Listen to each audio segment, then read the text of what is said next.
অসমীয়া লোকক মই ইজৰাইলৰ ইতিহাস পঢ়িবলৈ আহ্বান জনাম। মধ্যপ্ৰাচ্য আৰবৰ চাৰিওফালে এই দেশখনত মুছলমান মৌলবাদীসকলে আগুৰি ৰাখিছে।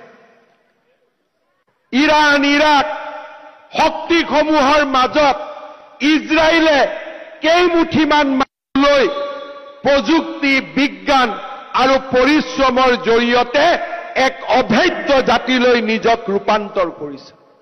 মই অসমীয়া যুৱক যুৱতীক অনুৰোধ কৰিম, ইজৰাইলৰ ৰাষ্ট্ৰ গঠনৰ বুৰঞ্জী পঢ়ক। যি ধৰণে ইজৰাইল থিয় হৈ আছে, আমিও সেই ধৰণে থিয় হৈ আছো।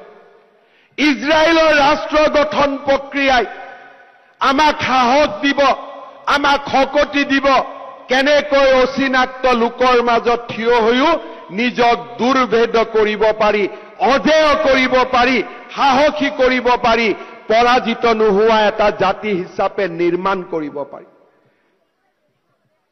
ভাৰতৰ আটাইতকৈ সৰ্বোচ্চ সেনাক লাচিতে নিজৰ পৰম্পৰাগত অস্ত্ৰৰে পৰাজিত কৰিছিল।